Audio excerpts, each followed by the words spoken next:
Nah hari ini tema kita ngomongin about stewardship. Kita ngomongin soal pengelolaan ya. Kita ngomongin soal pengelolaan. Teman-teman perlu tahu dasar kenapa kita mengambil ayat ini adalah karena segala sesuatu yang gak bisa kita kelola pasti akan kehilangan. You name it, apapun itu. Mau keuangan, Anda mau dikasih 1 juta, Anda mau dikasih 10 juta, kalau Anda gak bisa kelola, jangan kan hilang, bertahan aja enggak. Jangan kan hilang, bertahan sama aja ya. Bertahan aja enggak, pasti akan hilang gitu. Dan kalau Anda hubungan gak bisa Anda kelola, Anda kira hubungan, bangun hubungan, pacaran, tiba-tiba langsung menikah, enggak. Semua harus kita kelola. Bagaimana kita mengelola pasangan kita, apalagi setelah menikah. Apalagi pekerjaan. Kalau Anda nggak pandai mengelola pekerjaan, Anda nggak akan pernah terus naik dan lain sebagainya. Itu kenapa dasarnya gereja ngambil tema pengelolaan. Dan saya akan mulai dari Kejadian 41. Anyway, siapa yang belum pernah dengar kisah tentang Yusuf? Semuanya sudah pernah dengar ya? Semuanya sudah pernah dengar ya kisah tentang Yusuf? Oke. Kalau ada yang belum pernah dengar, bisa tanya ke care leadernya nanti di hari-hari care-nya masing-masing. Di Kejadian 41, dia ngomong gini. Setelah lewat 2 tahun lamanya, bermimpilah Firaun bahwa ia berdiri di tepi sungai Nil. Ayat 2, tampaklah dari sungai Nil itu keluar 7 ekor lembu yang indah bangunnya dan gemuk badannya dan memakan rumput yang kering di tepi sungai itu. Ayat yang ketiga. Kemudian tampaklah juga 7 ekor lembu yang lain yang keluar dari sungai Nil itu, buruk bangunnya dan kurus badannya. Lalu berdiri di samping lembu-lembu yang tadi di tepi sungai itu. Ayat keempat ini penting sekali, sekaligus yang jadi poin besar saya. Lembu-lembu yang buruk bangunnya dan kurus badannya itu memakan ke-7 ekor lembu yang indah bangunnya dan gemuk itu. Lalu terjagalah Firaun. Saya mau kasih tahu ada rahasia besar di balik ayat yang teman-teman baca.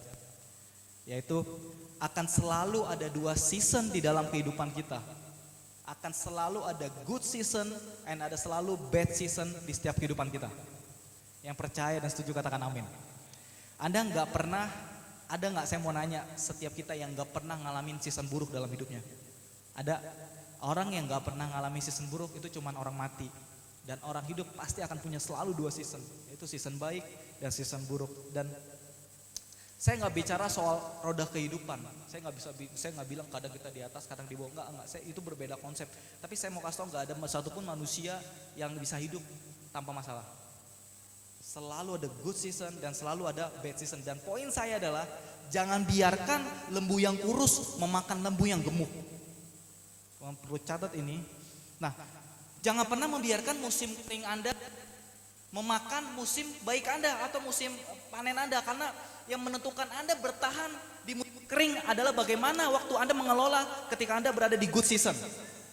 Yang menentukan bagaimana Anda bertahan di dalam kekeringan, di dalam kekecewaan, di dalam setiap doa Anda yang nggak dijawab adalah yang Anda lakukan ketika Anda sedang berada di good season.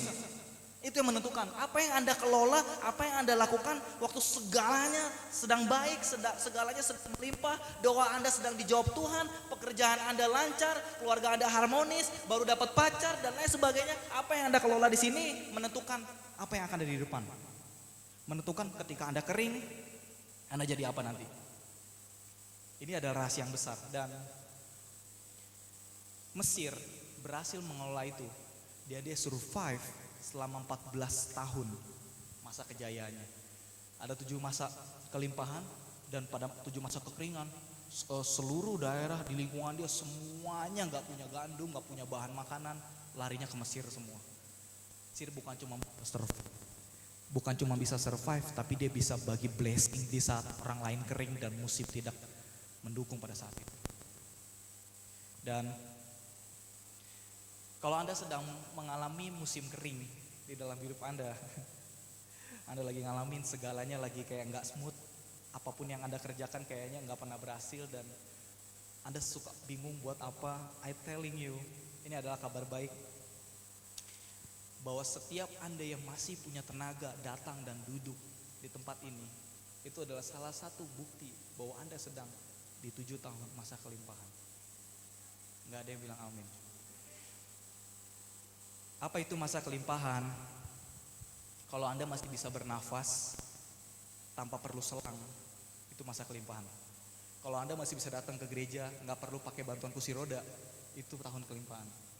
Kalau Anda masih bisa bekerja dengan sehat, kalau Anda masih bisa melayani di rumah Tuhan, Anda berada di tahun kelimpahan. Ketika Anda berada di tahun kelimpahan, saya kasih tahu Anda harus manfaatkan itu, Anda harus serap itu, Anda harus terus lakukan sampai until one day Anda siap menghadapi musim kering. Nah, sometimes apa maksudnya sih dari tadi ngomongin musim kering, ngomongin musim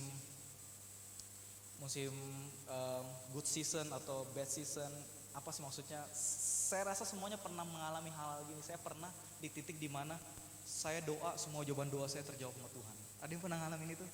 Wow. Saya ngalamin season dimana rasanya berada di titik dimana saya nyaman sekali dengan pekerjaan saya.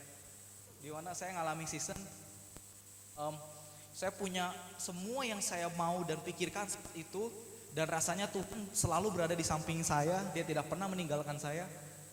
Itu namanya good season. Tapi seringkali apa yang sering Tuhan bantu di belakang, apa yang sering Tuhan lakukan sama kita di belakang, dan kita menuju kepada season yang baru, yaitu bad season, kita bisa lupa semua yang udah Tuhan lakukan atas hidup kita. Buktinya siapa? Bangsa Israel. Ini sangat jelas. Dulu saya pernah berdoa sama Tuhan, Tuhan, gue mau banget kayak ngeliat lu gitu kan, tiba-tiba datang, buat visi, gini. Saya punya mimpi bisa audible sama Tuhan. Tapi bangsa Israel dapatkan itu. Waktu bangsa Israel sedang kesulitan, kelaparan, Tuhan kirimkan mana? Bosen itu, mau yang daging-daging, dikirimin burung puyuh, telurnya kalau dimanfaatin enak ya, buat yang diet itu telurnya enak. Apalagi kedinginan dikasih tiang api, kepanasan dikasih tiang awan, kurang apa lagi? Teman-teman bayangin waktu kita doa, Tuhan, kita bisa melihat mujizat Tuhan di tempat ini, kita lihat ada tiang awan, tiang api, mana turun. Kurang apa lagi? Kita melihat campur tangan Tuhan, mujizat Tuhan, dan lain sebagainya. Begitu menguatkan kita. Waktu bangsa Israel ada di musim kering, waktu itu cuman karena dia butuh air, mereka nggak dapat jawaban. Apa yang mereka lakukan? Mereka buat lembu emas, mereka buat patung, mereka nyembah Tuhan sendiri. Padahal sebenarnya mereka udah lihat mujizat yang luar biasa di belakang. Tapi karena mereka nggak berhasil mengelola apa yang ada pada mereka saat itu, sehingga iman mereka runtuh. Saudara, banyak dari kita yang senang banget dapat pekerjaan baru, langsung rajin ke gereja. Buka bisnis lancar, langsung rajin ke gereja. Dapat pacar baru, langsung rajin ke gereja. Dapat blessing dari manapun, kuliah Anda lancar, semua langsung ke gereja. Tapi waktu semuanya tiba-tiba Tuhan tunda sebentar, waktu seakan-akan Tuhan ambil sepatu tanda kutip, tiba-tiba Anda jadi pengangguran, tiba-tiba Anda putus, tiba-tiba usaha Anda nggak berjalan dengan baik, kuliah Anda tidak berjalan dengan baik. Ada sebagian besar orang yang lupa bahwa Tuhan pernah blessing dia saat itu. Dan orang-orang gini pernah sampai keluar dalam mulutnya dan berkata, udah gak main Tuhan-Tuhanan lagi gua. Itu terjadi sama teman saya. Hidupnya diberkati luar biasa. Buat atuh,